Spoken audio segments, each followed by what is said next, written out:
Buffy Season 1 holds a place in my heart that I didn't realise it did. And going back and rewatching all these seasons for this has been fascinating. Now, to set up Season 1, you have to think of the 1992 Buffy movie that retcons some of the events from that and moves it forward. And I'm going to talk about that, but there's also an adaptation based on the shooting script called The Origin. It's a graphic novel. It's kind of canon, to quote Joss Whedon. I'm not going to get into him in this video, but there we go.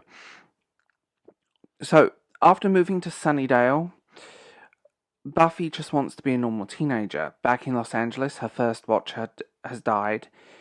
She inevitably burnt down the school gymnasium at her old high school, and her parents got a divorce. Her and her mother moved to Sunnydale, supposed to get a clean slate. But she meets school librarian Rupert Giles and quickly learns there's no escaping her destiny. With Giles as her new watcher, she reluctantly steps back into the role of a slayer. But this time, not fighting alone. She now has an inner circle of friends.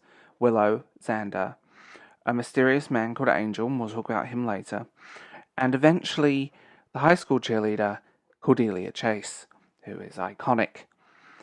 Now, this series, for me, sets a bar in terms of writing. So, when I was a teenager, you could buy VHS tapes of the two-parters edited together. And Welcome to the Hellmouth and the Harvest were edited together as one episode, and they've sometimes been shown that way as well. I remember Buffy on BBC Two after The Simpsons, and I also remember watching on US TV as well, with an amazing amount of ad breaks. Buffy with ad breaks is weird, because there's no ad breaks on the BBC. Channel 5 tried to re-show it, but it didn't quite work for them. I think overall, this sets a tone, and it's done so well. There's only 12 episodes, which at the time was quite short for a television series. But that's quite common now. The first two episodes set everything up. You meet Buffy, you meet the cast, you meet the crew, and you end up being pulled into this kind of Buffyverse thing. And it's fantastic. We have Witch, and then we go into Teacher's Pet, which is another really good episode. Never Kill a Boy on Your First Date, another episode that's also very good. Actually, overall, every episode of Season 1 is extremely competent and extremely well done. The last episode, Prophecy Girl, where she fights the Master, and I'm going to talk about him as well, is fantastic. Now, I will say this, the Master is one of my favourite villains. Not my all-time favourite of the Buffyverse, but definitely up there, and he sets into the sequel comic books really well. I think Joss Whedon was smart in using the sort of metaphor for demons and the outsider trope and feeling all of this stuff, but using it in a way as a metaphor for the teenage experience. You have strong writing, great characters, and overall, a great overall episode. It has kind of an interesting thing. There is Buffy HD. There is a HD remaster of Buffy, and it is terrible. Buffy may have been shot on widescreen film, but it was never meant to be seen in that aspect ratio. The cropping is bad. The special effects end at the sides. You see cast and crew. The filters and lighting effects are missing in many shots. And please don't watch the HD version. It's so bad. It really does a disservice, and you can tell no one from the original show was in it. From the original show production team was actually doing anything with it. I think with Buffy, it tapped into a great audience. It tapped into sort of the teenage melodrama mixed with serious consequences. None of these characters are perfect. None of these characters are the Mary Sue trope, which is refreshing because so many modern female characters on screen fall into the Mary Sue. Buffy Summers is a strong character, but she's not scared to be vulnerable. She's not scared to be flawed. And I think people wanted that kind of little bit of a soap opera aspect to it. I think people wanted a bit of melodrama. Buffy and Angel are an iconic pair. But it's always interesting because you have a character that's obviously been through a hell of a lot, and she comes out the other side already because you've effectively skipped the origin story of Buffy Summers, and you've gone straight into this, and you don't need to know the origin story. It's touched upon later, but those characters are not key essential moments, be them Pike or Lothos or Hawatcha from the movie and the origin comic book, which, like I said at the start, please read that. You have these great characters that fall into their own role really easily, and they're really distinctive characters. Xander is the comic relief and makes a fool out of himself. Willow is the smart, geeky girl who gets very interesting and really develops. Like, these characters grow. Even in this first season, the character growth is fantastic.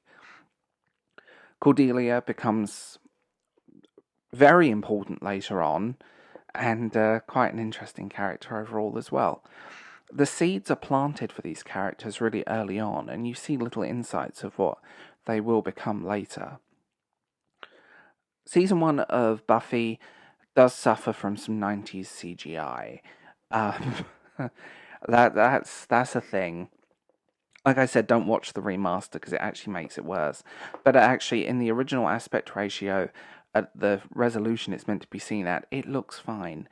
And they're very good at covering some of the less than great special effects here and there. But it was quite an expensive show at its time as well, so you have to remember that with it. The special effects have their charm and they work. The soundtrack is also really good, and the music of Buffy overall from season 1 to the end is a real highlight, and the score is also good. It's a surprisingly well done first season of a show. I think people always look back and say it was a little bit surprising that it's only 12 episodes, but it was a mid-season replacement for a soap opera. But the irony is this sort of 12-episode shorter seasons has become quite standard for TV now. And that's not a negative. It's a very focused story. Great monster of the week mixed in with moments. The Master, like I said, is a fantastic villain, and his sort of minions are also fantastic fantastic in their own right. It was interesting going back and just hearing that music, because I remember watching this on TV, like I said, after The Simpsons, and I'm aging myself horribly by admitting that, on BBC Two. And it was a regular thing. Me and my mother, she is also a massive Buffy fan, I remember watching this with her. It was like a family thing, like, she loves this kind of stuff. It's interesting because I look back on this season and say, it definitely has its weaker moments. Sometimes there are obviously scenes that have been added for runtime, but that's true of every television show. But overall, I think as a first season to set the mood, this is like a good 9 out of 10, which is rare for me to say that. Buffy went through many iterations and over its lifetime, and the current this reboot comic by Boom Studio is also really good. But you have these strong characters, these memorable characters, and spoilers for the first episode, Jesse, who you think is going to be a main character, to the point that Joss Whedon wanted to put him in the opening credits of the episode where he appeared, because he dies in the two-parter. But they couldn't do it because of money. The irony is he did that trick with Tara as well, which I thought was absolutely brilliant. It set the mood. It said, oh, she's going to be a season regular. And that's a later season, which I'll talk about at a much later date. What I find interesting is this built upon the grounds of a decent, fun teen movie and turned it into something very different.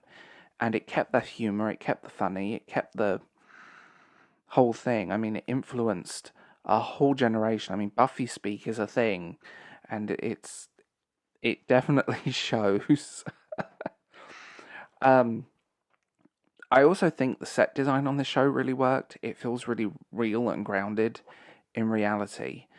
The Buffy's house has become iconic. The high school library, the these sets, these places, they look and feel functional, which is rare as well in TV shows like this. Sometimes the sets feel a bit superfluous, and actually the sets, the design, the costumes, the look set the tone so beautifully alongside the great characters and writing. It's always interesting when you watch back these episodes because you realize it was 1997 and there were no cell phones, there were no smart devices. The internet was not new, but it wasn't, we didn't have access to it in our day-to-day life in the same way we have now. And this taking that actually helps keep the story quite simple. No one has a cell phone. No one's Googling stuff.